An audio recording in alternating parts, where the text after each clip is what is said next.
Once again, a warm welcome to all the panelists and the participants. Today, it's a kind of a very hot day in Chennai and across other places. So, and we are also going to talk about a very hot topic, revival of food uh, in the restaurant industry. How the bloggers and the food critic, we are going to help the restaurant industry to come back. So without us, there is no restaurant industry, and without restaurant, we are not there as a food critic and food blogger. So we have mutually have worked, and over the period of time, we have made them make or break. So given that situation, in the future, it's a time where we need to do a lot of collaboration. We have to understand each other, handhold for some time, and then work in a way that any critics or any suggestions is passed directly to the owner, and how as an industry this can come back again to life. So right now everybody is a little afraid about the COVID situation, how it's going to, the market is going to react. We hear from around the world that restaurants are closing down in Singapore, restaurants are closing down in China. But if you see the most of the data, those are all like tourism places and travel places and conferences and office places where majority of the walk-ins doesn't happen, and that is why one of the reason they are closing down. But if you think about India and especially like our population, 95 percentage are like the neighbors and the office commuters, and 5% is the floating population. So we have a good number of data where it can come back to new normal at the earliest. But there is a kind of a pain at both ends, both from the restaurant perspective, where there is an hygiene care is being taken inside kitchen and outside kitchen, servicing area, packaging area, and resource optimization. So there's a lot of care is being taken care, a lot of investment, reinvestment is happening from the restaurant perspective.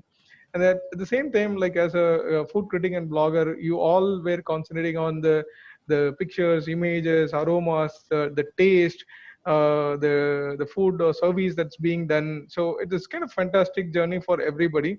But right now you also have kind of an additional work where you have to go an extra mile to kind of see what is happening inside the kitchen, how the delivery system is working, how the hygiene care is taken care, and you also have to bring that to the consumer, to your followers, so that they feel like, okay, it's a safe place to go and order or do a takeaway.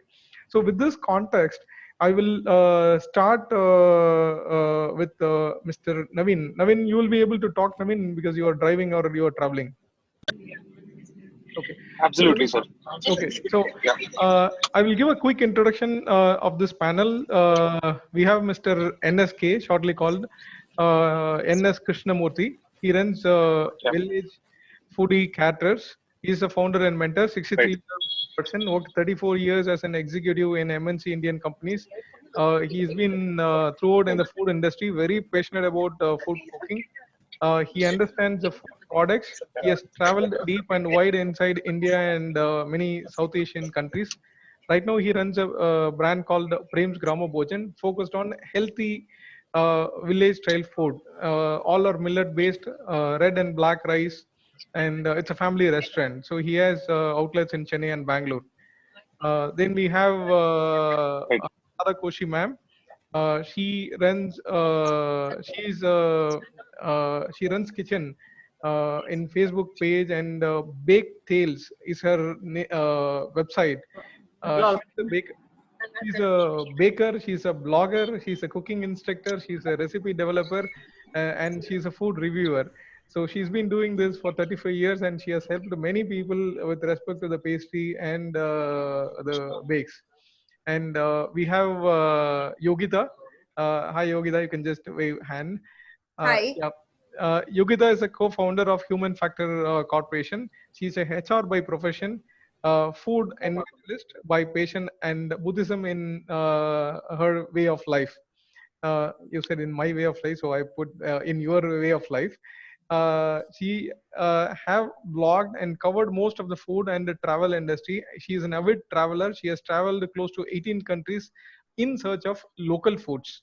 and she also have recently launched a YouTube channel. All the best to you for the YouTube channel, Yogita. Thank you.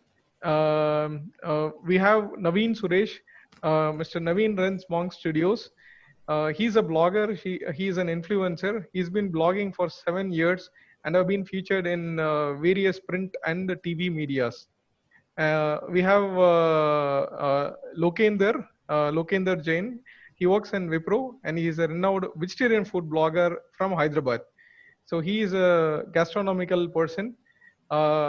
He's a versatile individual, party animal. I mean, a party person. So that's what he calls socially active, and holds special interest in branding, marketing, and the PR of F&B outlets and restaurants. And some of his photos you will be amazed to see in his Instagram, with lot of foods in his table, and always he is with food. Right now, I think he will be having some food in his side tables or somewhere. I'm sure. And we have Mr. Krishnan, Elias Singham. So he has corporate experience in technology sales for 23 years, working in MNCs like Dell, NCR, and Cisco. Over 15 years of computer experience management solution. He has founded Uttara Bhojan and Dakshina Bhojan, specialized in North Indian and South Indian food since 2015 in F&B industry. And also he is an upcoming actor. So, Vanakkam. yeah. Sir, and then we are expecting Chef Kaushik to be joined. Unfortunately, he has some problem with his electricity at his place, so he'll be joining a little late. With this, myself, Ramesh Subramanian, I'm a serial entrepreneur in food and hospitality industry. Thank you for joining. So we'll go to Mr. Naveen, understanding about like what is the scenario and what he see on a quickly 2 to 3 minutes, Naveen. Okay, so current situation in Bangalore, like I'll take an example of Bangalore. Please. I mean, it's one of the cities in like India where there are like a maximum number of diners who will be like visiting to the restaurants, and all the time will be ordering food from like various sources like Swiggy as well as Zomato. Looking at the current situation, like people are scared to order. And see, anyways, dine-in is not at all there, and it may not happen in another 2 to 3 weeks. So, as a blogger, as an influencer, so we should like go and promote the places.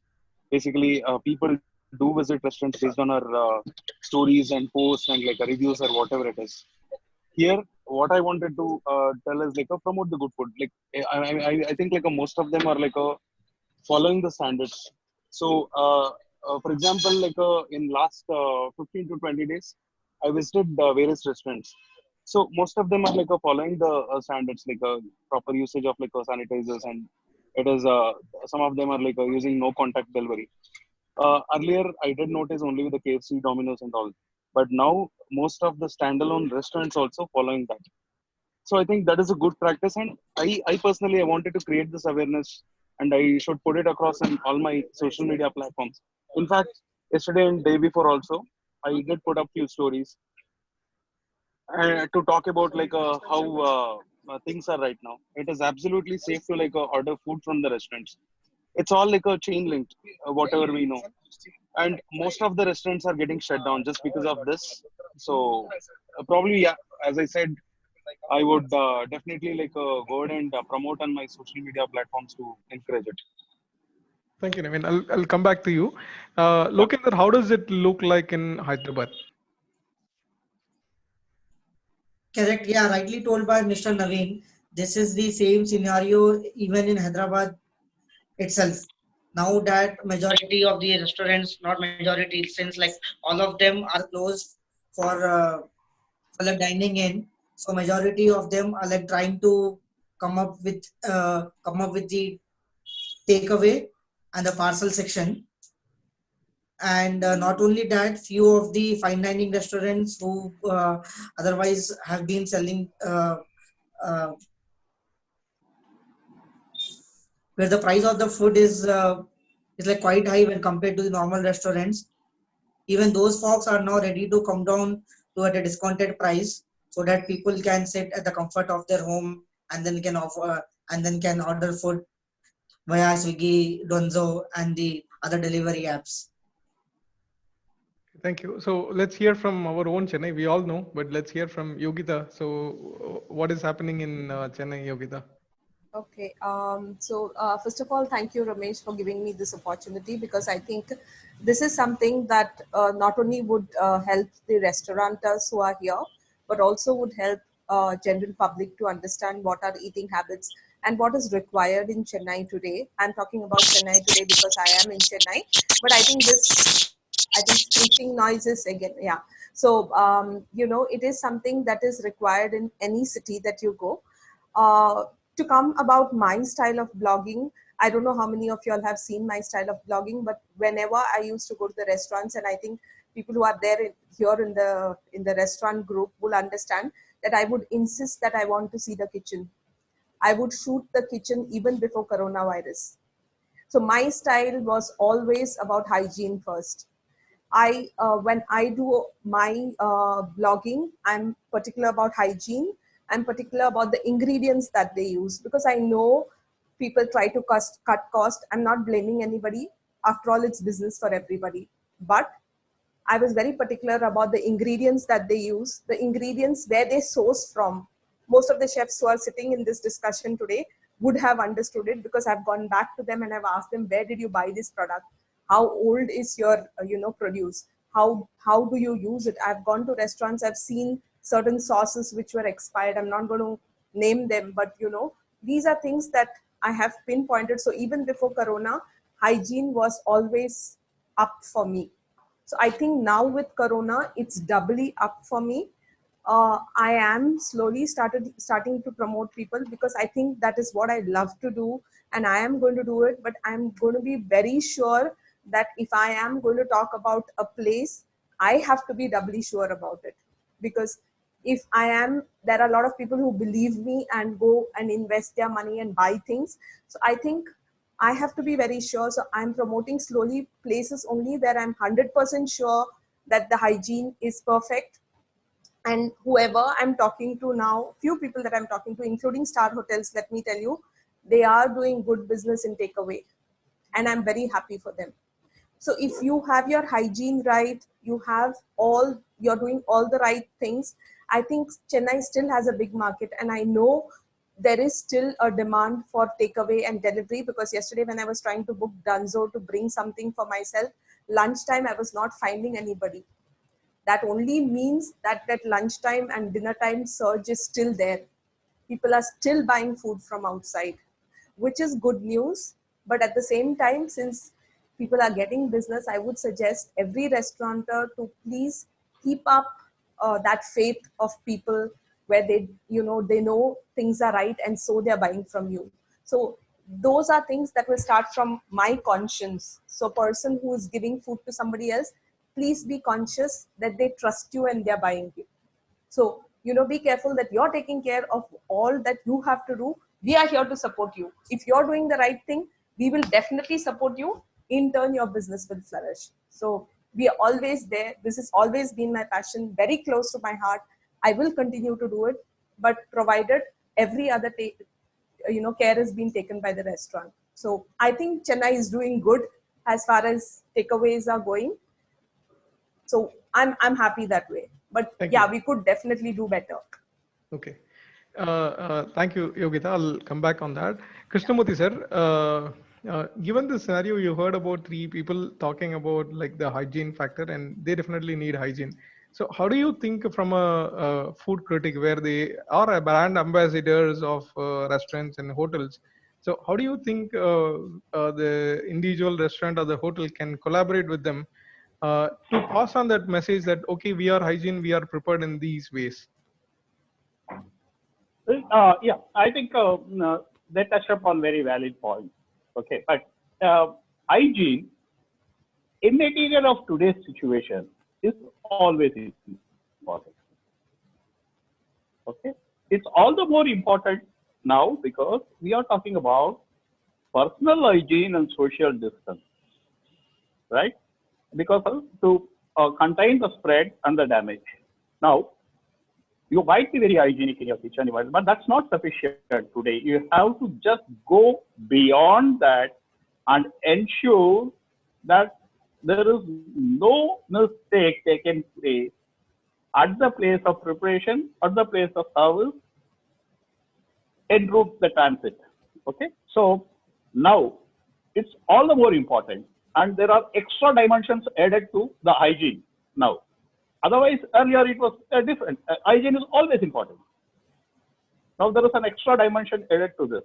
Now, the restaurants and hotels have to very strictly follow this, because only when my customer is safe and happy, I am safe. He will come back to me, right?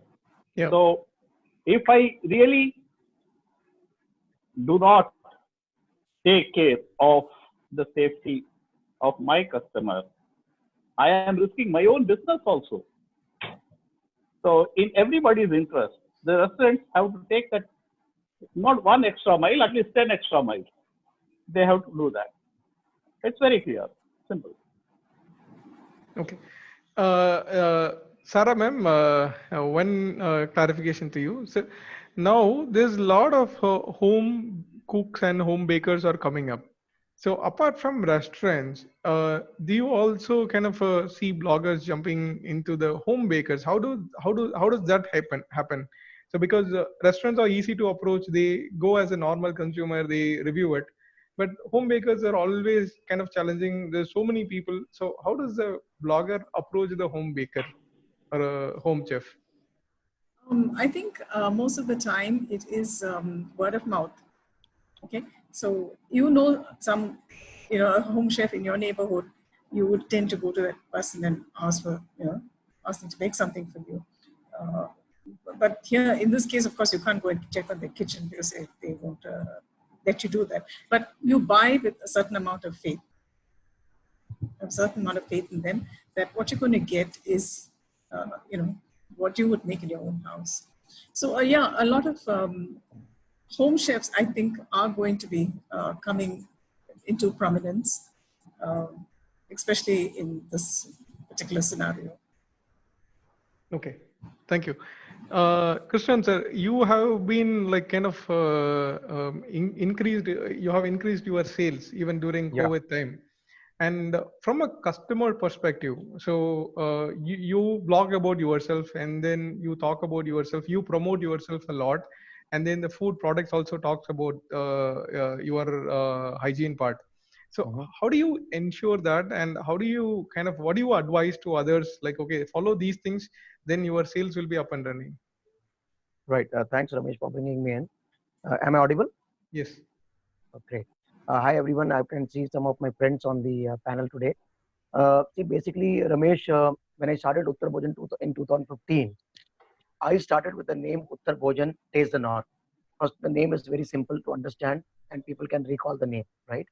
The second thing is like our outlets, we don't use a term called restaurant or hotel. It is the Uttar Bhojan Food House. So my concept revolves around the homemade quality food, which is authentic in nature. I brought my chef from UP, and we have got an exhaustive menu, right, from chart items to main course, right, and we are not cut down anything on that. The key thing is like I've been always telling people that we need to understand the customer better, and COVID or no COVID, the shift is always happening, right, between the choices made by the customers. Sometimes they may eat pani puri, they may eat thali or paratha. So now, for example, in this trend, when most of the people are at home, they are actually cooking at home. But in the evenings, we are seeing a huge jump for the chaat items and snacks. So we are preparing ourselves to make more of chaat items, more samosas and all those stuff, right? So we need to understand what is the customer expectation and fine tune accordingly. While the entire thing runs, hygiene is a basic thing, right? With or without COVID, doesn't matter. We have to be hygienic. So those things remain. There is no gyan on that. The most important thing is we should give good quality product at affordable pricing, right? I heard people talking about pricing as an issue that in Hyderabad, they don't want to reduce the price. Here, I have not increased the price. My input cost has gone up by 40%. I'm not making profits, but I'm still maintaining the same price. So customers are seeing that and they're getting bonded with us. So customer bonding is important. And we did 32% more sales in April than March. April was a full lockdown period.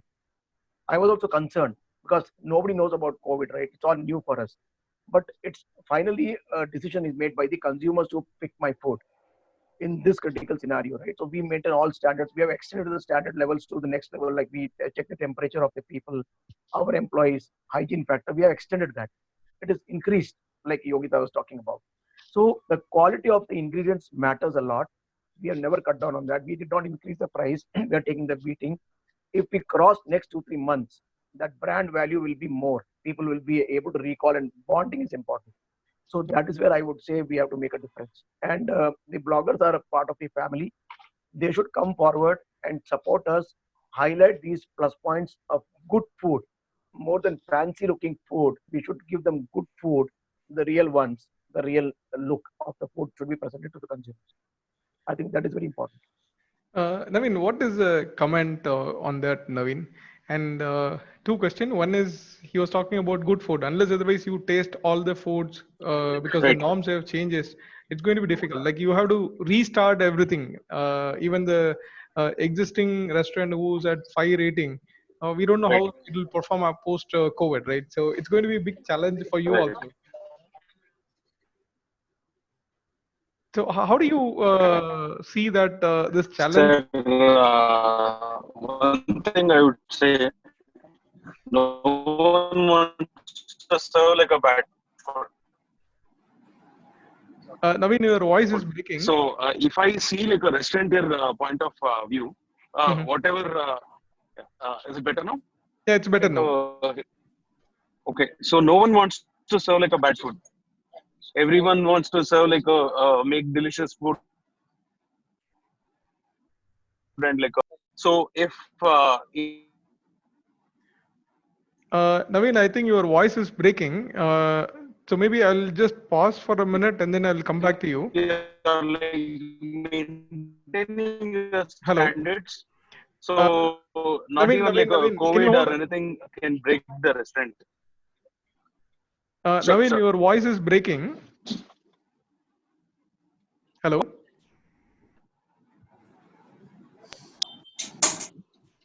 Naveen, we are not able to continuously follow. I'll just take a minute break and then I'll come back to you. No problem, sir. No problem. Please take it. Look in the same question. So there will be a lot of challenges, upcoming challenges for the restaurants and hotels. And apart from that, as a blogger, what is the challenge that you see and what will you advise how you have to promote a restaurant? See, like as you know, for any of the restaurant, it's like major amount of advertising comes to work comes from a blogger. So bloggers these days plays a very important role in promoting their dishes, their new menu, or maybe a new restaurant. So during this condition now, the onus lies on us. Now instead of focusing more on the taste, on the presentation, uh, uh, about the new menu and about the ambience, bloggers should now more concentrate on the hygiene levels that the restaurants are going to follow, or how neat is their kitchen, or how often they like screen their employees, or like follow the food standards that have been prescribed by WHO and the other local food bodies like FSSAI, etc. They should be able to bring back the confidence into people that okay, now it's fine to go to that particular restaurant or maybe to order food from that your favorite restaurant, because you can be sure of that these guys are going to take the utmost care about the health and fitness of their employees, apart from using the good quality ingredients, which which then again result in a good experience for the people who are going to order food from them. Okay. Naveen, my specific question to you will be like, what is the challenge as a blogger going to face? Okay, so with respect to the blogger point of view, they'll not get an opportunity to go and review first. First thing. So like most of the bloggers in Bangalore are facing that because they're like they're not getting the content. Okay. Okay. Secondly, it is definitely like people are so used to like a free food. So I'm so sorry. I should not tell this right in front of everyone. So those are two things which I wanted to highlight here. Okay, so there are some paid bloggers and there are some genuine bloggers. So Right. it is very difficult for the restaurants to identify. They want they want information, they want the content and the food to be information to be shared. So how Right. does the blogger community prepare to help the restaurant at least for next 6 months to 1 year to come back? Because unless otherwise they come back, there is nothing much we can do about it, whether it is paid or Right. unpaid. So Right. what is the blogger community is talking about that? So yeah, here it is the difficult task for the restaurateurs also to identify like who is genuine and who is fake. I always advise all the restaurateurs to like go through the profile. So it is very easy to like go ahead and judge like what kind of blogger he is. I mean, nowadays like every hour, every day like we can see like some 20 bloggers, 30 bloggers are coming up, and they're like calling up restaurants directly, and they say like we come and like we review your restaurant. So and on top of it, they'll take like 4 or 5 people along with them. So basically, it's not about like reviewing the food for them. It's all about like enjoying the company and taking the friends for like some party. So that is what happening right now. I strongly suggest like a restaurateurs to like judge the people. They should judge. Okay. So, Yogita, like, do restaurants profile the bloggers before inviting them? Okay. So my discussion might go a little longer because this is always something that I've been talking about, and I think this makes so much sense. You There should. You are, should. yeah. So there are three types of people who call themselves bloggers. Okay, one is, I believe that a person who's a blogger has to have their own blog, which 99% of people who call themselves bloggers today do not have a blog. Okay. Second, Instagrammers, which is microblogging, is called as blogging. Instagrammers only put up, most of them, I'm not generalizing people here, they only put up good photographs. There is no content. Okay. And third, you need to understand basic difference between sweet and sour and ginger and garlic. People who don't even know what is food call themselves as bloggers. And we all are generalized under that category, sadly. Okay. So what Naveen said is perfectly right. People who are in college are called to review foods. They go for a party with their friends, eat free food. They might have around 10,000 followers, which they would have just got from their friends. And sadly, even restaurant wanted people like that, because they would put picture, and like everybody says, we all eat through our eyes first, right? Yes. So I look at this gorgeous picture and I say, let me go. But everything that looks gorgeous might not taste gorgeous or might not be good for your health.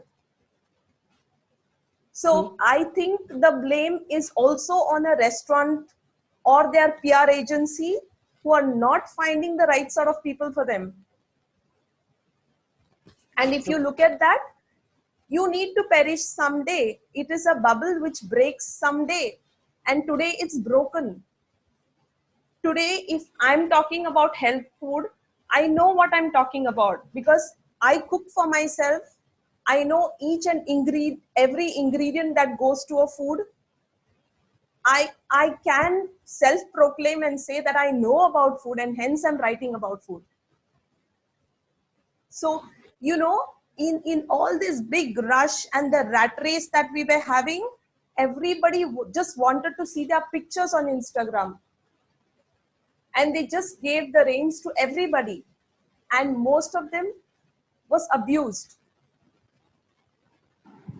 So when you're talking about food today, you need to understand that it's not only about the food. It's not about how your food tastes. That's not important. I can put a flavoring and make my biryani smell and taste excellent. But is that real biryani? You're eating a whole bowl of junk, a whole bowl of chemical. So, I think that's the most important thing. Today, I will check about what is the ingredients you're using. Today, immunity is a biggest problem. Why? Because we've been eating junk all our life. I'll check about what goes into your food. Today, if a restaurateur wants to start his business, start talking about what value you can add to the customer's life. Put in some fresh turmeric, put in some fresh ingredients. Do the farm to table concept. That is what people will buy today.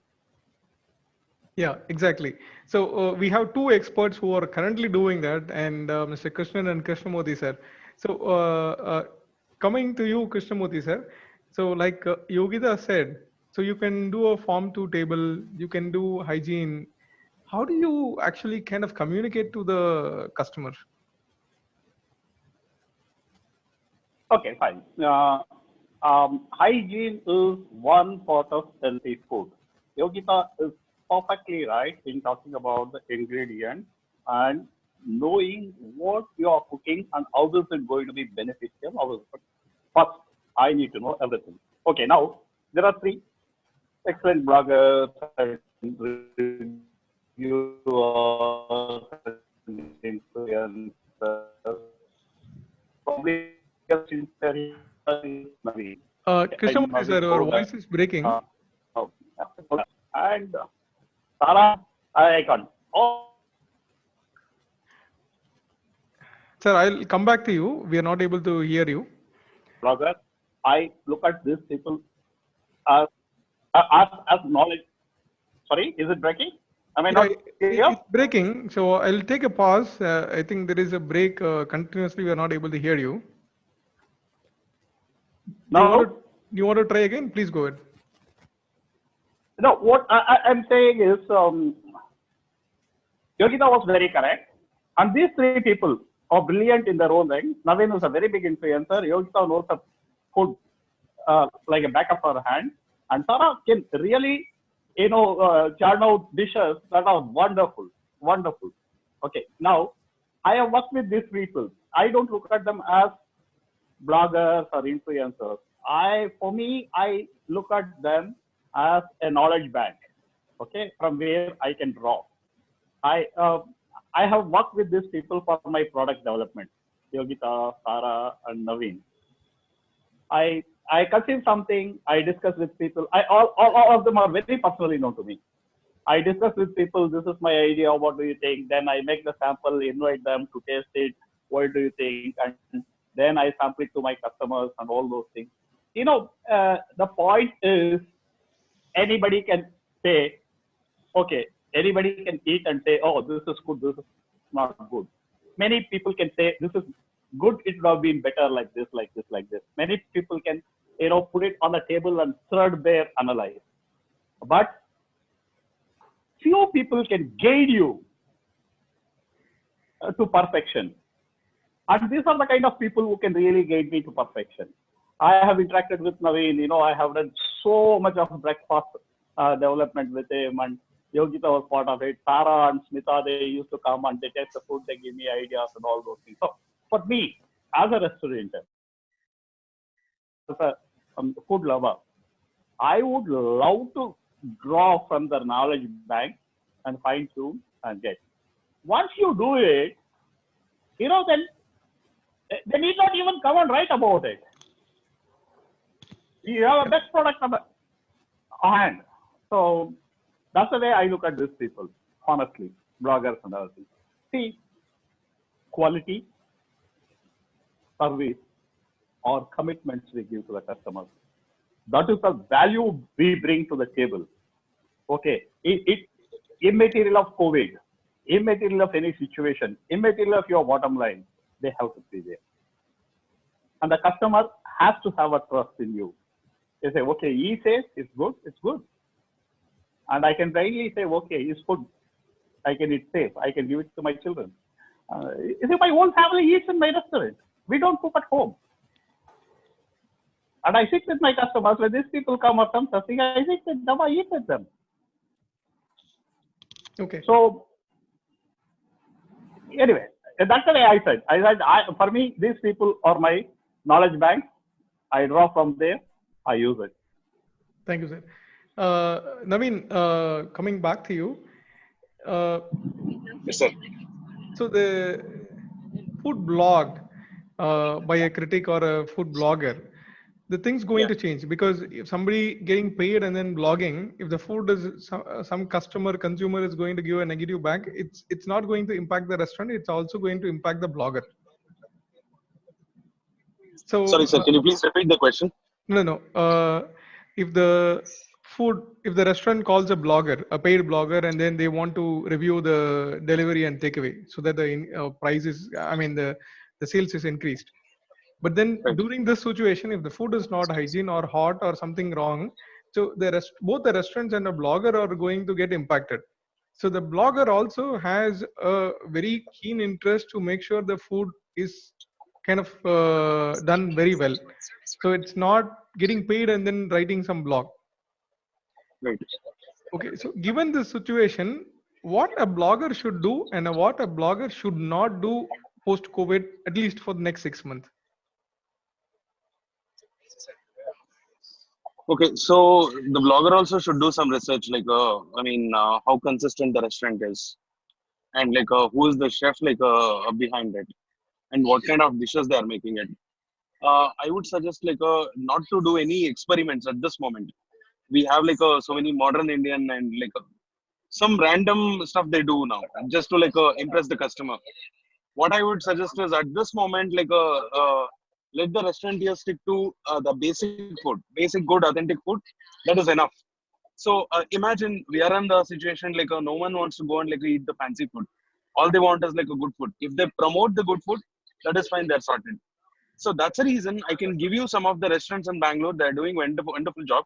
So you take the Andhra style biryanis or whatever, they're consistent, and they're not doing any experiments. They're consistent about the food. And there is one food joint called Kedia's Fun Food. It is a North Indian joint, and they're serving North Indian chats. They're doing phenomenal job. No modern Indian, nothing. So all I would say is stick to the basic food. You don't need blogger also to improve or so during the COVID times as well. That's my thought. Thank you, Naveen. That's a good, valid point. Lokendra, what do you think will happen to the street food? Because India loves street foods, and what will be the state of the street food will be from your perspective? Yeah, you are unmuted. Now that everyone are having ample time at their hand, in their home, each and every one of us has become a chef on their own. So all those street food, all the food which is now difficult to get it from outside, they have started cooking within their home itself. So this will have a shift from people ordering food from outside to making on their own inside their homes. And as far as street food is concerned, or some other food which is difficult to get, all these delivery joints are now again trying to come up with such menu, so that they can keep the customer intact, and also they can increase their sales and business. And then just to add to what Mr. Yogita and Ms. Yogita and Mr. Naveen had been saying about the influencers, that there is a sudden surge, and these days each and every person is a food blogger, thanks to the Instagram and then the mobile phone what we have. So I would also request the entire bloggers community to not to approach any of the restaurants asking for free food in the pretext of food reviewing and food blogging, and then also stop taking any kind of payments from them. And instead of doing a paid review, how about you giving you paying for your own food, matter of just 300 to 500 rupees for each session, or for the food for 2 to 3 people when you guys order at your home. It should not be a problem. This way we can also help the community, we can also help the restaurants to grow, and we can also continue doing our passion. Okay, thank you, Lokendra. Sarah ma'am, in continuation to Lokendra question, you've been a recipe maker and you've been making wonderful dishes every day, every session in the home, and then you are sharing the pictures. So now people are used to self-cooking, where they buy from the restaurant. They are used to cook at home. So, what is the trend you see going forward? Because there is always a myth where all the restaurant want to talk. People are started cooking home. They know the economics. So, do the restaurant industry come back, or the home cooking is going to flourish and be there for a long time? I'd say, yeah, certainly people have discovered their latent talent in cooking. A lot of people who you would never think would know a ladle from knives, suddenly picking up all these tools and cooking. So it is good because they're doing this for themselves and probably saving a lot of money also. Um, but I think it was going to be like a 50-50 because people are scared to go to buy from restaurants. In fact, I've had a few my students and friends telling me that in this entire almost 2-month lockdown period, they would have ordered maybe 2 or 3 times from their restaurants.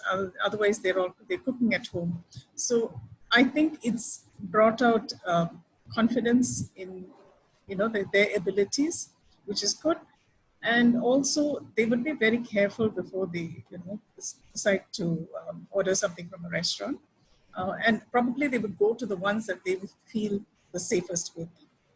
They wouldn't take a chance and explore some restaurant which offers something because they've never been there before. So I think it's going to be tried and tested places. Okay. Okay, that is actually wonderful. So, Krishnan sir, I'll come back to you. So, you started with your patient, and there are so many people discovered that they can cook. Not only cook for themselves, they can also give it for few other people nearby the community. So, I see a lot of home chefs, home burners are coming up. So, what do you think about that, Mr. Krishnan? Yeah, hi. See, basically, as I mentioned earlier, Ramesh, I'll talk about my business. The way we started was to provide homemade food, which means it's like homemade cooked item, right? So today, even though people are cooking at home, I don't see it as a threat because it will be as a complementing thing for me that one day somebody who doesn't want to cook, it's in the home away from home, right? So they can actually buy from Uttar Bhojan. So that is where we have been able to connect well. And it's not today. We have been doing this for last 5 years now. So that is helping me today because our concept is like giving that quality at an affordable price. Now, like Naveen was talking about street food and chaat items being sold in Bangalore. Same thing is happening with us also. So we are giving street food in a hygienic format, affordable manner to people. So why should they make it at home? So if they want to take a break, they can buy from Uttar Bhojan. So that is one thing we have done. I would like to share one interesting thing, and it's very sad thing also actually. I don't want to name people here. I have a lot of friends in the restaurant industry, right? And with due respect to all bloggers, see, I have seen personally many people not using the hygienic formats, which mean the quality of ingredients very low because they want to make more money. So money is important, but it cannot be everything. So people have been misusing this to actually sell a low quality item at high price. That is not okay, right? So it is very important that we maintain we control our greed because people used to feel earlier that restaurant businessman is a rich guy. If you're a restaurant owner, you are a rich man. It is not like that anymore. We don't have much margins, right? The input cost is increasing. Now, when I started 5 years back, my vegetable vendor, he actually told me, sir, do you know how to do business? I said, why? He said, you're buying vegetable at a higher price. Sorry, my bad throat. So he said, you're buying tomato at a higher price. Another hotel is buying the same thing at 1/3 price in the night. So I got angry. I said, you're cheating me. He said, no, I'm not cheating you, sir. You are buying grade one, high quality, like homemade, home quality you want. But people are buying hotel quality. So I said, what do you mean by hotel quality? No, sir, something, all those things they buy at 1/3 price. So I was shocked. And I said, okay, this is the way. And we all know, we've been told from childhood, don't eat in hotel much, right? Why hotels are bad? Everybody talks about that, right? If you can, I can ask you a question or anyone, can you eat in a hotel for 1 month continuously? The answer will be no. hotel சாப்பாடு சாப்பிட்டா வயிறு கட்டு போயிடும். Why? So why this stigma attached to the hotel industry? Because of some people doing this wrong thing. So I think the most important thing for all of us is that we should go slow on the money making process. It is more important to satisfy ourselves than satisfying others first. I eat in my place almost every day one time. If I can eat, anybody can eat. So there is no difference between homemade and ours except that it's more commercialized, right? I would say very minimal difference. So that is keeping us going. That is the key to success. Thank you. Thank you, Krishna. Ramesh, I would like to butt in on this Please, one point. please go ahead. See, you talking about today, people, why are people cooking, right? They are all locked down. They have nothing else to do. They see TVs, they see other things, and social media is really given, and their experience till this lockdown of eating various things, various places, and all your WhatsApp groups showing this, that, and all, that makes them interesting, and they have a natural skill, or so they want to, polish, either refresh it or do something and do it. Then normalcy comes, right? People don't have a need and time. Okay. Number 2. All of us, okay, your house, my house, maybe Sarah's house, everywhere. All of us, idli for a breakfast. In a month or in a week, at least 3 days, 2 days, or most of us we do. But have we stopped eating idli dosa in the hotel? Oh, we still eat it. Yeah. Yeah. Cooked food See, and hot food is always tasty. I'm not. See, there is another positive side to this, that people realize how tough it is or how important it is to make things tasty. And when they find that it's tasty and good, like I can tell you, or you go and see in my Zomato ratings and all, it is like eating my grandmother's food or my mother's food at home food or something. They realize it's not that easy to do that.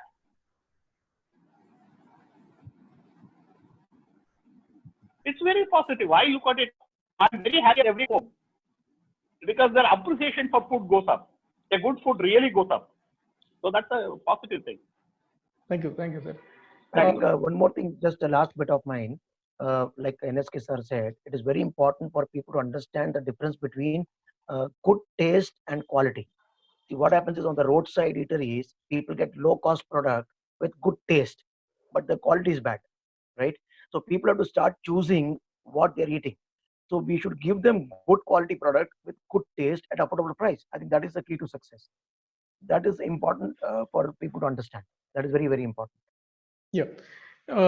So today there was a kind of announcement that came where Amazon is confirmed their entry into the food delivery. So in the sense food aggregation, it happened just today. So given that scenario, I mean, even the experts are predicting that it will go on a higher scale. So the delivery business is going to be there. So Yogita, so the delivery business cannot be done by everybody right now because there is a cost involved to it and there is no subsidies involved to it. So from a costing perspective, when you rate, okay, this place is expensive, because we see from a kind of a blogger, okay, this place is expensive, this place is so good, so nice. So from a cost perspective, I will ask you, Mr. Lokender and Naveen. So from a cost perspective, how are you going to portray, because a restaurant has to burn a lot of money to make sure the food is prepared and then given in a very hygienic way?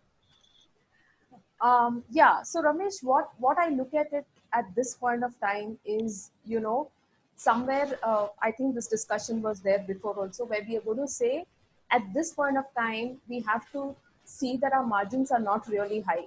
So that's the first thing that a restaurateur will have to do, not at the cost of good food. So they might have to keep a minimal margin at this point of time, and also you need to understand that the operational costs would be much lesser now because their ACs are not on, they are not really spending on other operational costs. It's just the kitchen that's on now. Of course, salaries and all will be there. Ingredients, yes, will be there. But at the same time, the operational cost in terms of handling customers, waiters, and ACs, all that is not there. Like somebody else said, this is the time to give healthy food, good food, not the fancy ones, And I think limit on your margins, that would take you to the next step. Yeah, there were times, in good times, you had bigger margins and you made more money, but now it is a time to sustain.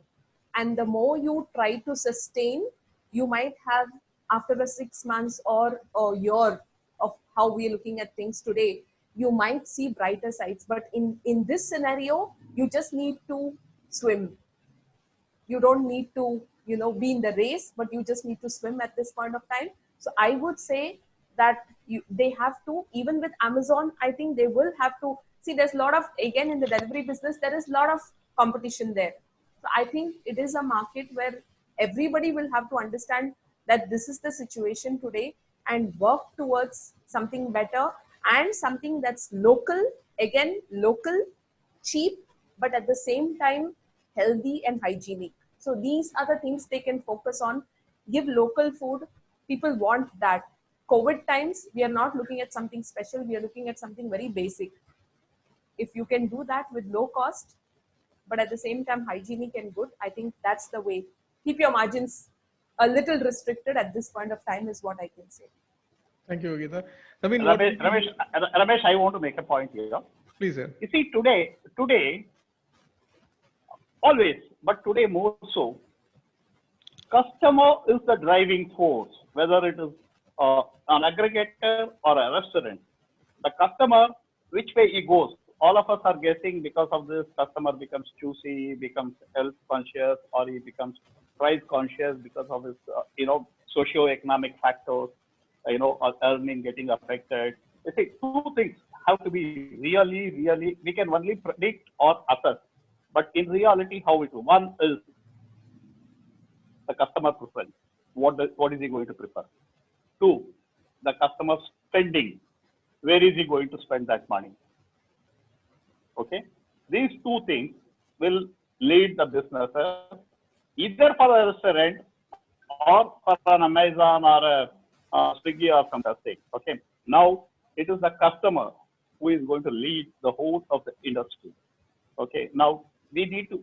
I can only anticipate the customer wants a very safe food to be delivered. Customer wants at a minimal cost. Customer thing, like Yogi said very clearly, I am, my manpower costs are cut to 50%. I have to cut because I can't operate with that.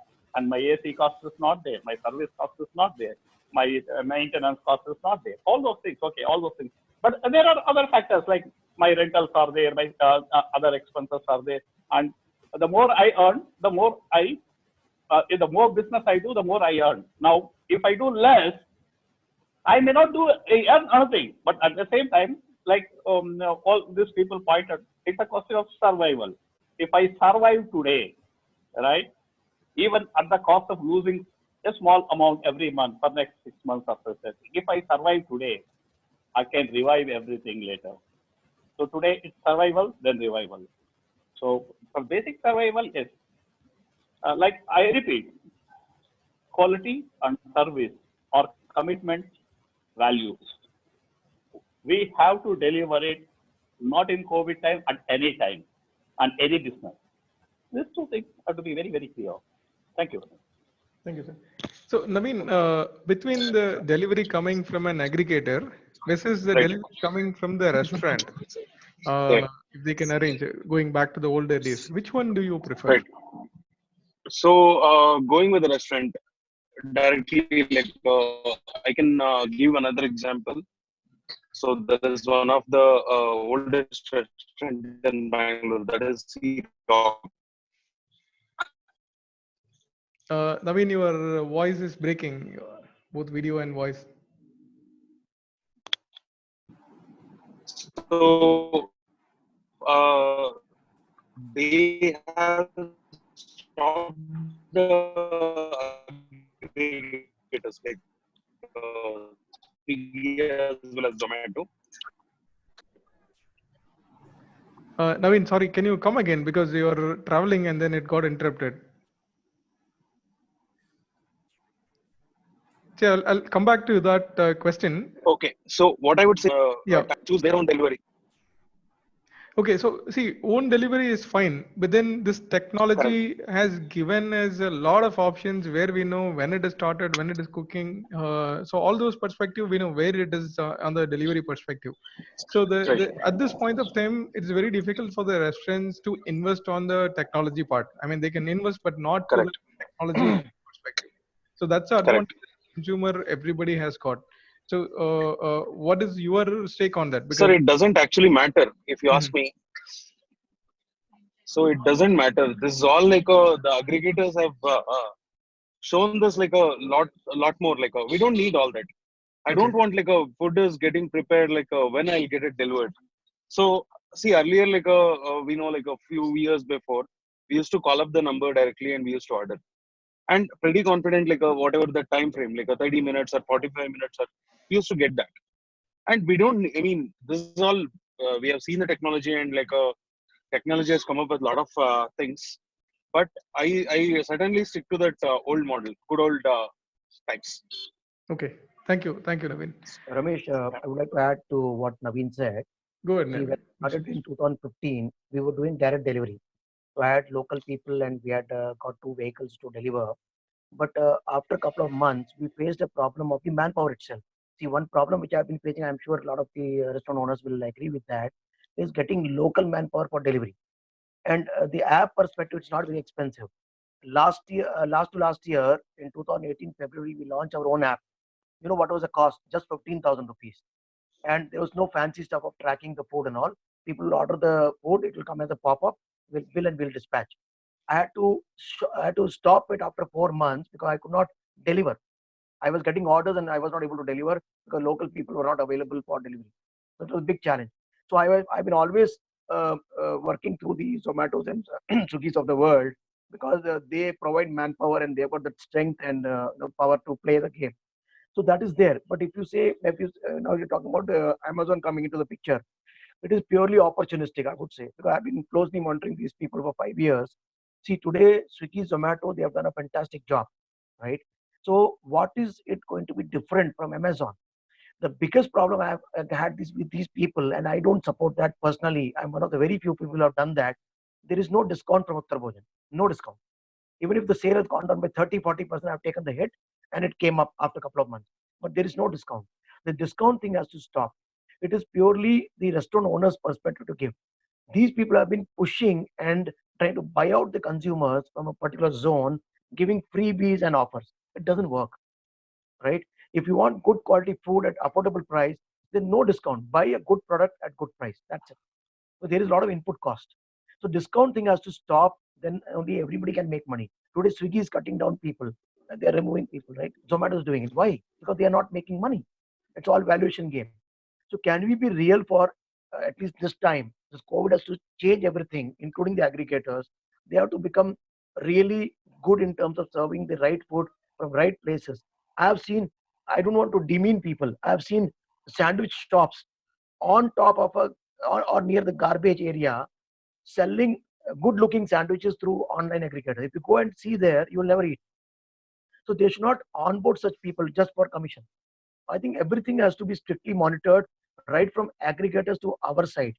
Otherwise, things are going to be really bad for this industry. I'm telling Sir, I think they are coming with the hygiene certification, or there is a plan to come up with a hygiene certification. So let's wait to hear from you. We have them. taken that. There is Yeah. a tie-up with them, and we pay them money. They come and check. Everything is okay, but still, it is not enough.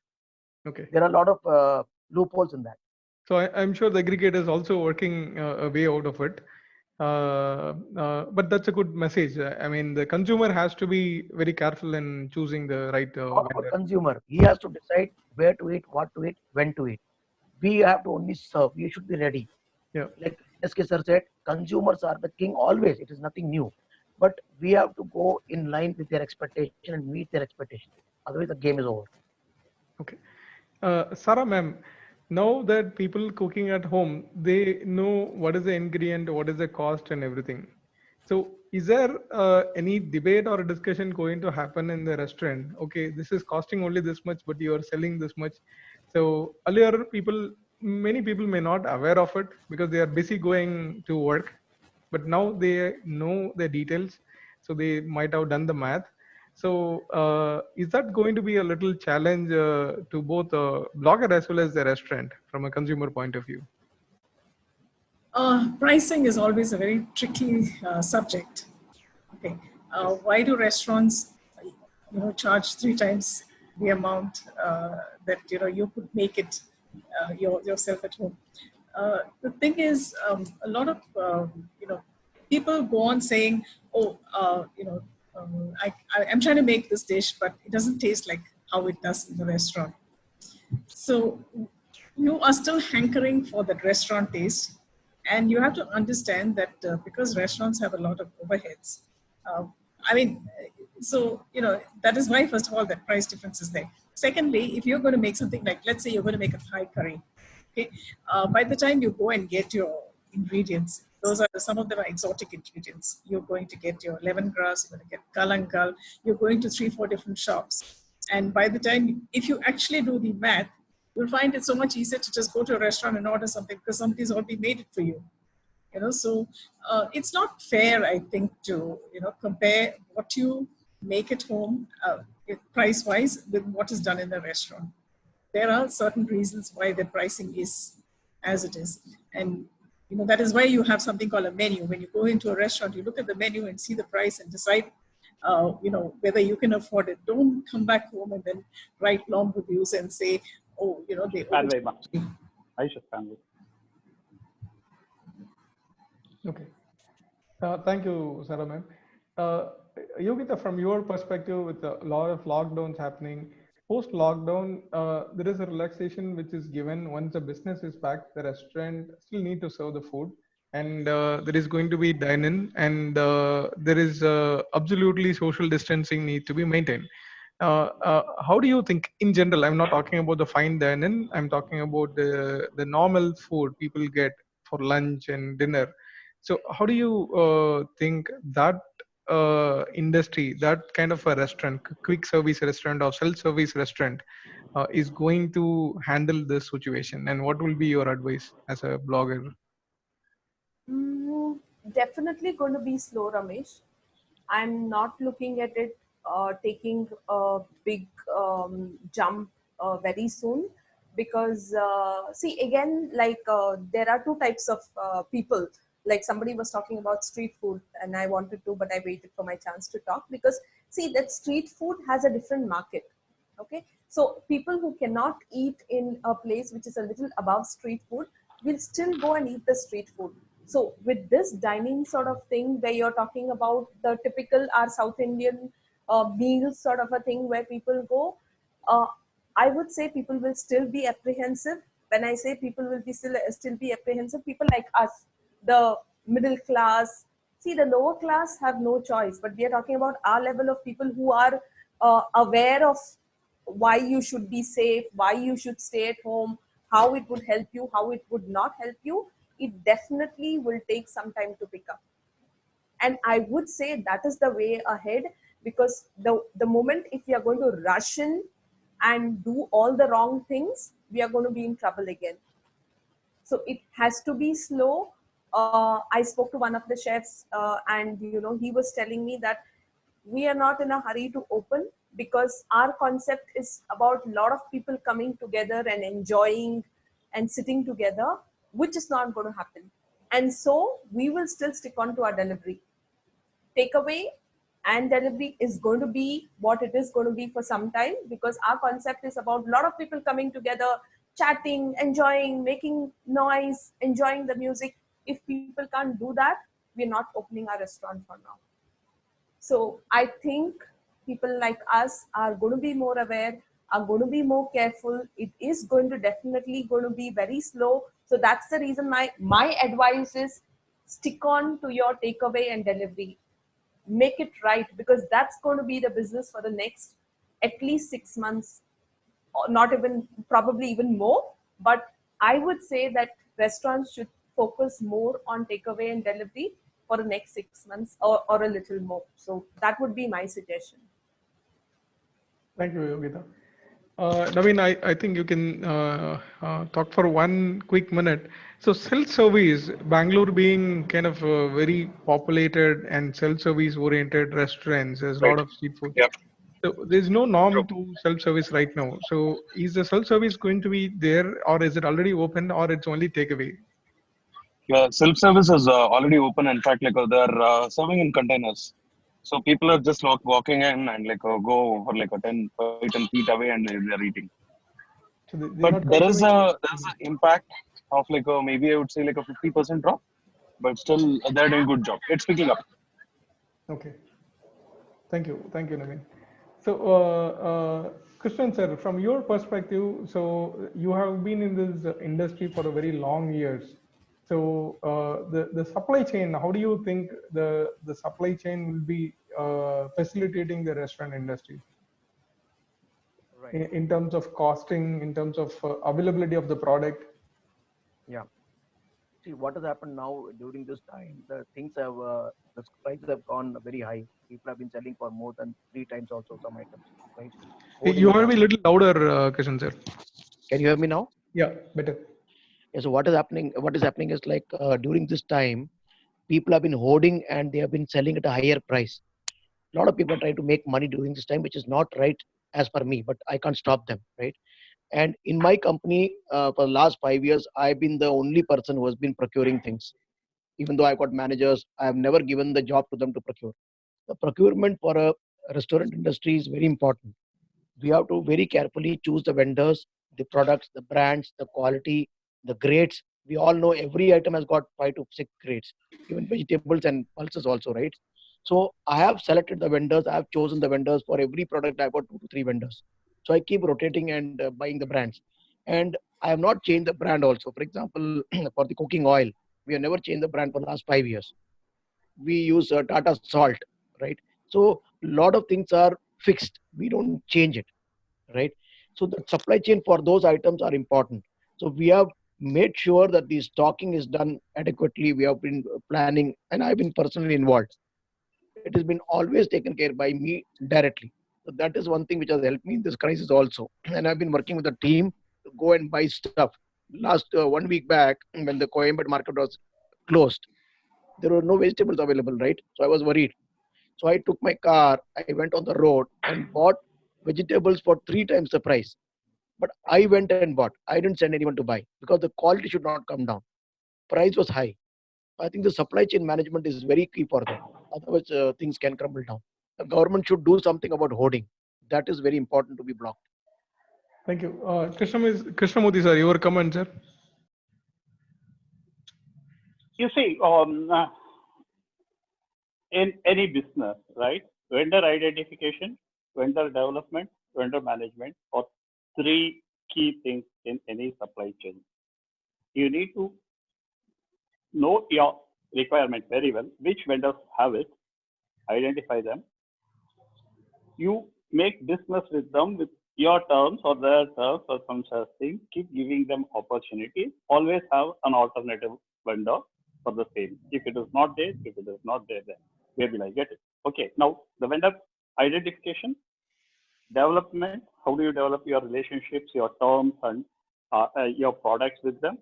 Third is maintenance. How do you maintain? Maintenance, is timely supply, your timely payment. These 3 things are very, very critical in a supply chain thing.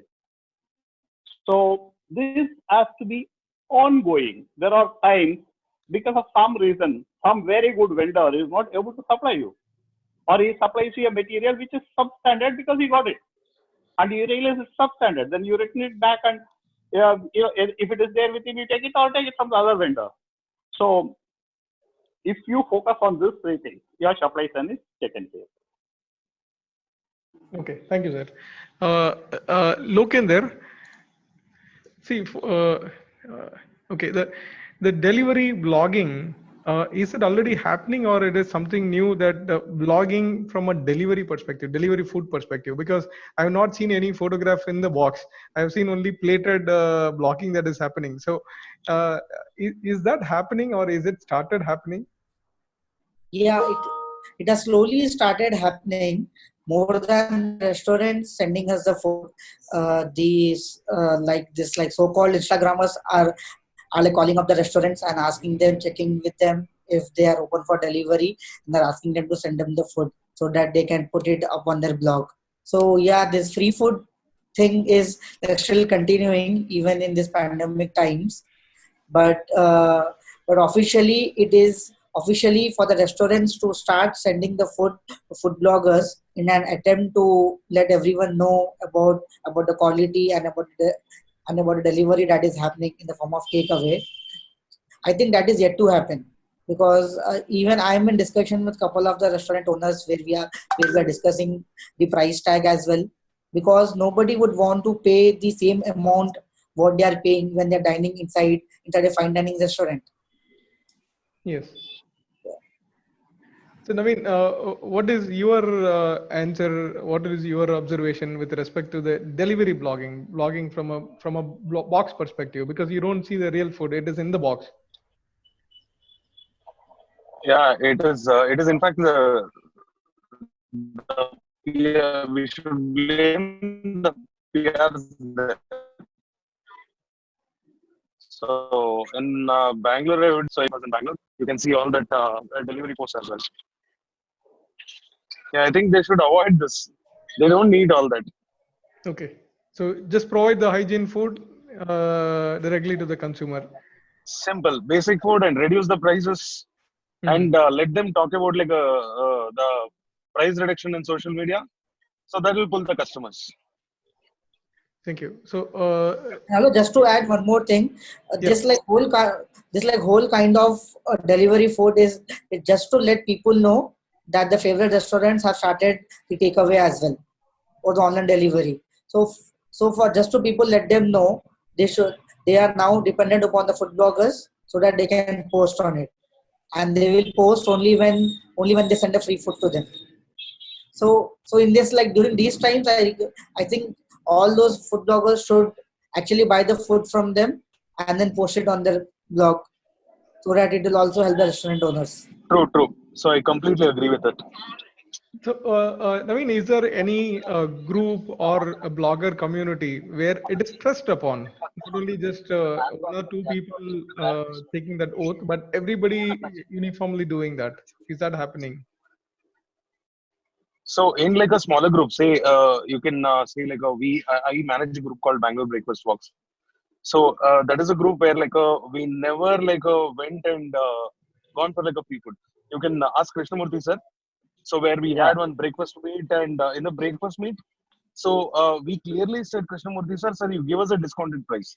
Still we go and promote it. So I think Krishnamurthy sir is the right person to explain more about it. Okay, sir, I'll come back to you because this is very important for the restaurant perspective. Even at this time, bloggers community was very important to promote their food, make an awareness that food is available. So, what is Sir, happening what in? I would say is like sorry. Go ahead. I mean, you nailed it actually. Yeah. Okay, No, we have been Go like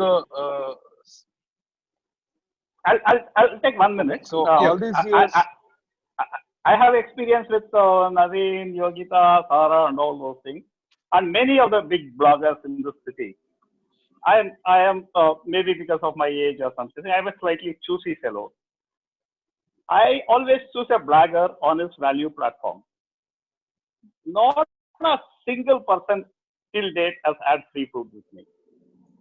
And you know, Naveen brought nearly some 80 people, Naveen, for the breakfast. He brought 80 people and he asked for a discount. He said, you will pay. He, you know, I gave one a combo breakfast for some 150 or 200 rupees, I don't remember. And Naveen calculated every single person, including his wife. She had come, he had paid for everybody and he went. And they wrote about, all of them wrote about the food. You know, this is a very healthy thing to happen. And I remember Yogi and Harsha, whenever they come, you know, Okay. they pay for it and eat. And they write about it. Either Karthik, Ganapati, Murli, everybody. I haven't come across a good blogger asking for free food. Okay. And unfortunately, is it my, so I don't know, is it my way of dealing or only I deal with such people? Anyway. Good for you, sir. Thank you. Yogita, what do you think from a Chennai perspective? I mean, you've been in connect with so many other bloggers. Sir, I'll just take 1 minute here. Yeah, yes, Naveen. Ramesh, sir. Okay, so all these days, like bloggers would have had like a free food and all the offers they would have taken. At least like for time being, like they let them like pay the food and like promote the restaurants. So that's my Well thought. said. Well said. I'm sure you will kind of communicate this to your friends. It's already done. Yes, Yeah, already. it has already been like discussing every day in most of the WhatsApp groups. Okay, good. So Naveen, I same works also for you. completely agree with Mr. Naveen, and even I am striving hard to implement this in Hyderabad as well. Okay. Yogita, I guess the same scenario with you as well, Yeah, right? yeah. I mean, it's the same. I believe that, like Mr. Krishnamurthy said, even if we are called for a review many a times, and I think many of them will vouch here, even when we are called for a review, we ensure that we pay. Like Naveen said, we say, okay, if you want to give us a discount, please give us a discount, but please give us a check. There are many times that they have insisted and said, no, we called you, and so you can't pay, but at least we definitely ask and we insist on paying. So I think that's one big thumbs up rule about bloggers who are genuine. And like Naveen said, again, this is the time that we need to support them. And I would go back to say the same thing, that keep it basic, keep it genuine, keep it clean and hygienic. You will float and we will help you float for time being. So Thank you. I think that's the most important thing that they have to do, is be true to their customers and to themselves, and rest, I think we are here to help them. Okay, thank you. With this, I will close the Q&A and the topic about the blogging and how the blogging community going to help. Now, I want to introduce Mr. Mohammed Nazir. For next 10 to 15 minutes, he is going to kind of give us a motivation. He's a sir. Can you come online, sir? Yeah. So just a brief about Mohammed Nazir. He's a co-founder and a director, E2E, Executive Marketing and Training Service India Private Limited. He is actually providing service like brand activation, event marketing, customized stall design and execution for trade fairs. And he has done in Bangalore, Chennai, Coimbatore, and Qatar. He is heading executive training and consulting division, which is into corporate training and the business consulting. So he has increased revenue for multiple businesses across different industries. He is an executive coach helping business owners, and he is an associate certified coach from International Coaching Federation. He is a balanced scorecard professional and Thomas profile practitioner. He's been awarded with the Indian JCI Award for an outstanding trainer of the year 2004. So welcome, Mohammed sir. So we just want to hear some motivation and a little briefing how this industry can come back to normal. All right, thank you very much, Ramesh. Ramesh is a fellow BNI member, and I own the franchisee for BNI in Coimbatore. That's the reason that I'm here today. More than that, I'm also running this business. In fact, we've not done event in Chennai, Bangalore, Coimbatore, and Qatar. We have offices in all these places, and we have quite a number of people working for us. In fact, one of the things that I want to tell all of you today is that our business, which is pretty much into events and branding and launches and corporate training and conferences and all of that, these are all something which is a strict no for next few months. In fact, our lockdown happened in our company on 19th of March, even before the government could announce it. So the situation is because all the exhibitions and trade fairs and events and all of that got cancelled or postponed for next 6 months. So practically there's no revenue for us for the next 6 months. So that kind of a scenario that we are in. So I can definitely empathize with people like your industry, the travel industry, and some of those industries are really going through a tough time at this point of time. So I've been doing a lot of research in terms of how many recessions the world has seen in the past and what has actually happened and how companies have bounced back from those things and all of that. And I also did some article write-up on the LinkedIn on what has actually happened.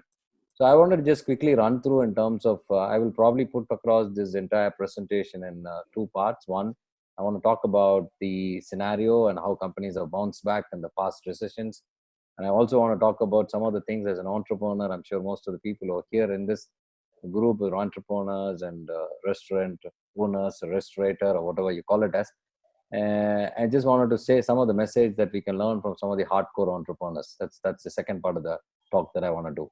The first part is that, I've studied the recessions that happened in the last 400 years. And way back in the 1623, there was a crisis called tulip flower crisis. You must have seen those tulip gardens in Netherlands, at Holland, where all those movies where the hero heroine will be dancing in the back, you see all those tulip garden. And at one point of time, the flower trading, the petal trading, or the pulp, the bulb, it's what they call it as. And they started speculating it, and the whole world started getting into it, and even the stock exchange started getting into aggressively on speculating the seed and all of that. And it so happened back to back, and within about 13 months time, the whole world got into financial crash. And that's when the first economic crisis was announced to the world, and this was in 1623. And after that, there are multiple recessions, whether in the form of a real estate crisis or all the other crises, a shift between the agriculture and to the industrial. There was a huge crisis during the 1893 and 1905 at that point of time. A very interesting aspect of it, that every time when there is a recession, the whole world bounced back much stronger than where they were in the past. So to give you a gist of a couple of companies in 1893, that's a term that I was talking about, 1893 to 1905, in that 10-year period, two major companies came up. One was the chocolate maker, was actually going around giving chocolates to different people, and he was selling it. His name is called Milton Hershey's, and you know about the brand called Hershey's today. It's about 100-plus-year-old chocolate company, and it's a global leader, and some of amazing chocolates that you can get from that. The other company that came out of that particular recession in 1898 and 1905 is a company called GE. Thomas Alva Edison's, the inventor of the electric bulb. He started this company called Electric Edison Company, and later on he realized that he's a scientist, he cannot run businesses.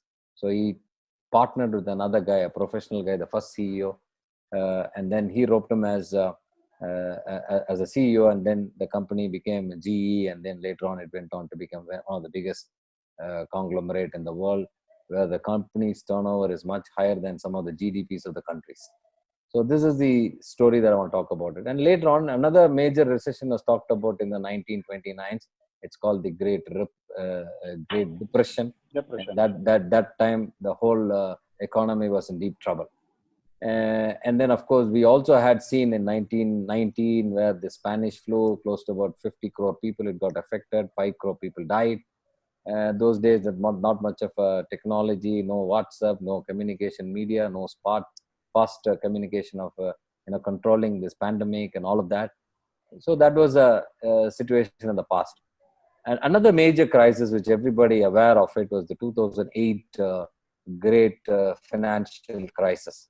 So that was one of the major crises that the world has seen. In fact, personally, I also got really affected because we went into Dubai market in 2005 and we did a lot of work. And 2007 is when I got a couple of orders to start with. And 2008, January, the recession hit. So we had to shut shop and went to Qatar from there. Again, we need to start from the scratch. So the whole exercise that I want to talk about it, during the 2018 crisis, few of the Harvard professors, there was an interesting article in Harvard Business Review. They studied close to about 4,700 companies and figured out how these companies bounced back. Out of those 4,700 companies, close to 17% of the company died. They went broke. They could not get up. Another 10% of the company actually made more money than they were making in the past. And that's the orientation that I want to talk about. So what was the thing that the companies went broke? What are the challenges with them is that those companies were actually, one of the things that the financial management was not all that good. It was highly leveraged. So any business that you are in, whether in your restaurant or any other business today, if you are leveraged, you have more exposure to the bank, loans and all of that kind of stuff, it's going to be definitely a serious test of time for all of you. How did the company really bounce back? Some of the companies that I was talking about, the 10% of the company actually outgrew the competitor. Those companies had some amazing system in terms of customer orientation. They were really able to quickly adapt to the change, and they were very, very aggressive in the marketplace. That's something which I want to tell you. So yesterday, I was talking to one of our BNI members here, one of the great guy. He's got the highest visitor rate in the world. He's in the business of furniture. So I was asking what actually happened. He says, uh, Anna, like, the last 60 days, I've taken enough and more rest. And I went to the factory, and it was one of the biggest, I think his furniture showroom is close to about 70,000 square feet. So he was telling me, my age has actually become very young now. I'm not in the 40s, I'm in the 20s. I work much harder. I go out a lot of things. I went into the factory, and I could really send material outside the factory, some of the waste materials in the factory, and then I shipped it and I sold it for 25,000 rupees. So imagine how much of waste products were there inside the warehouse or the production company. So this is something which I want to tell you. So the people who are actually, according to the Harvard article, the people who really bounced back are the people who actually jumped and multifold they speeded up. They went into aggressive thing. So in this particular process, I was also listening to one of my close friends talk about a week or 2 weeks back.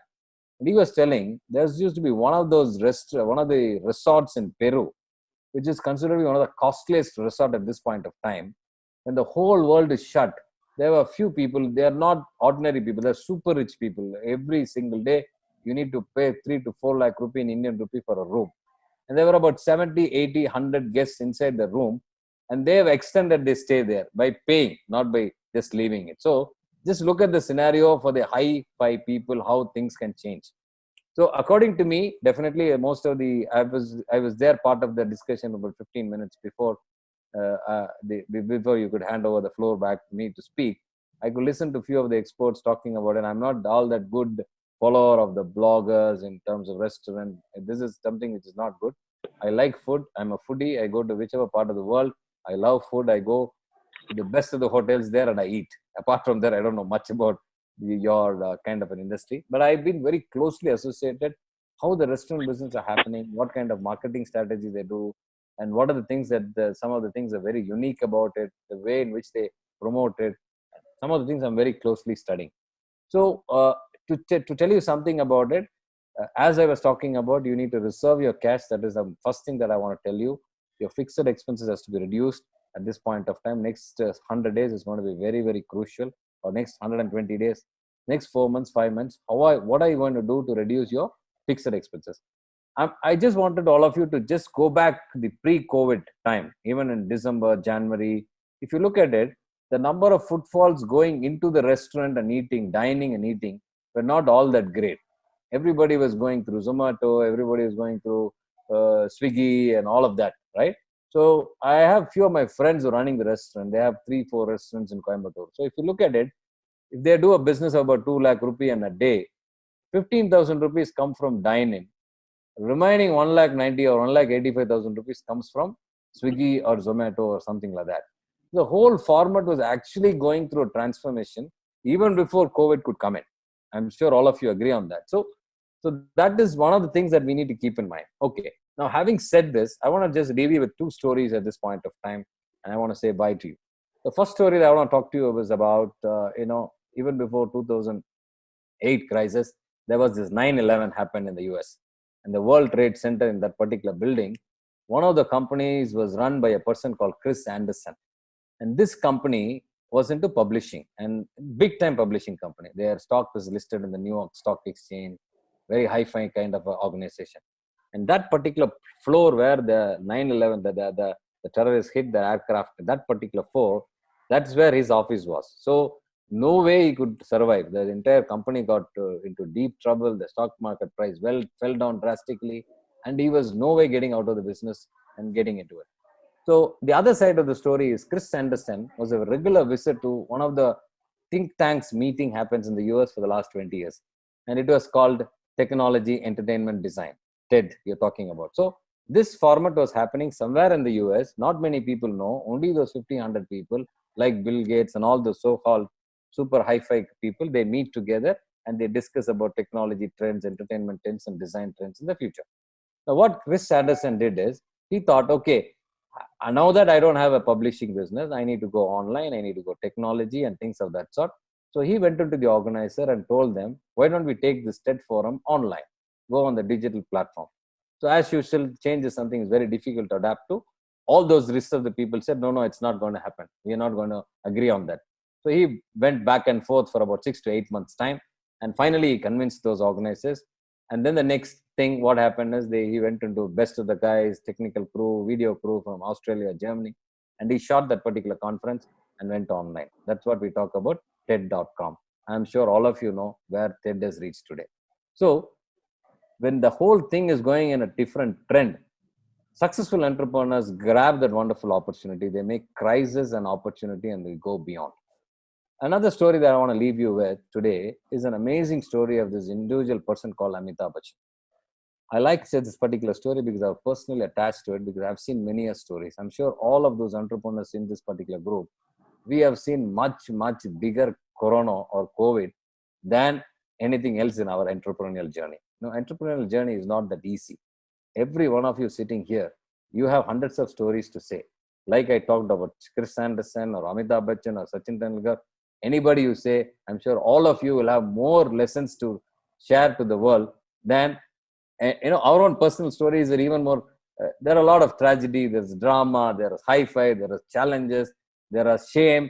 In spite of all of that, all of us have actually bounced back, right? So I want to tell this story. This was a few years back when we had only those Star Plus days. Veer Sanghvi, the former Hindustan Times editor, was interviewing Amitabh Bachchan. He was asking the questions and he was asking about how did he really bounce back. You had all through a successful life, and then this company called Amitabh Bachchan Corporation launched. He got into film production, 4 movies failed, and then they got into Miss World, and that also failed drastically. And at one point of time, Amitabh Bachchan had to pay close to about 370 crores to the market. That's the kind of scenario he was in. So all his friends were started, avoiding his call. He was not doing anything. So he was asking at that point of time, how did he react? What did you do? So Amitabh Bachchan said, I was feeling so shameful. Even the closest friend who was very close to you, every single day they speak to you, say hello to you, they started avoiding calls. So what did you do at that point of time? There was a commercial break between because he was not able to say anything. He was literally tears in his eyes. And then he came back afterwards. After the break, he came and he said, and that particular day, I got up early in the morning, 5:30. I went to my office. I sat there. I wrote everything on the paper. How much money did I really owe? And I also asked myself, what is the reason behind this?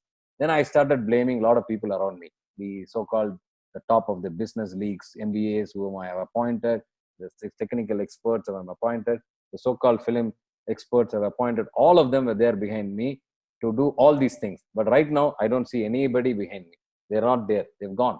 I'm the only person there. And I'm the only person who's responsible to pay this entire money right now. For that, what am I supposed to do? I need to work. And just few years back, Amitabh Bachchan announced that he stopped acting and he's not going to act. At that point of time, he said, I need to go and work. What work I know? I just know acting. So I have to go back and work. So he immediately around 7:30 in the morning, he walked close to his neighbor, knocked his door, Yash Chopra, and asked him, can you give me work? I need to work. So Yash Chopra told him, boss, I don't have a script for you. You are a pretty senior person. I have a very young script. He said, forget it. I want to work. Tell me what work can I do? He said, okay, I have this movie called Mohabbatin, where Aishwarya Rai and Shah Rukh Khan and all, they are acting it, and I wanted you to play the role of a heroine's father. Is it okay with you? He said, yes. And that particular day, evening, entire media in the country started writing about Amitabh Bachchan's coming back to the movie.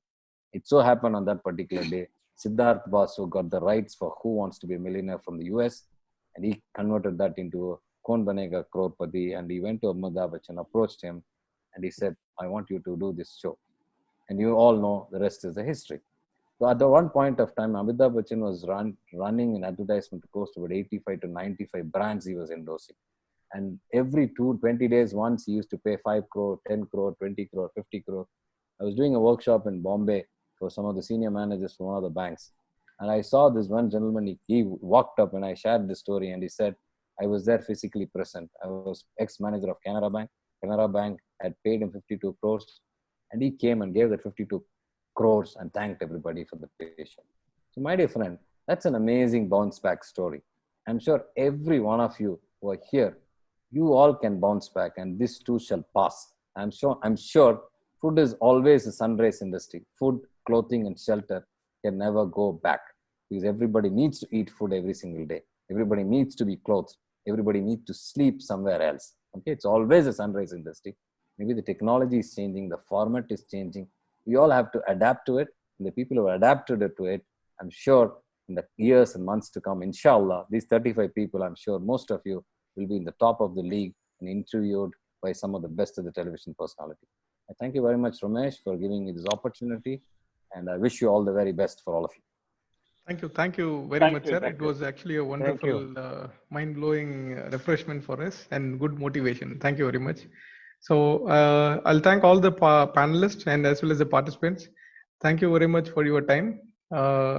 Let's be safe. Let's run the show restaurants very carefully. And I wish all the best to the bloggers who are here.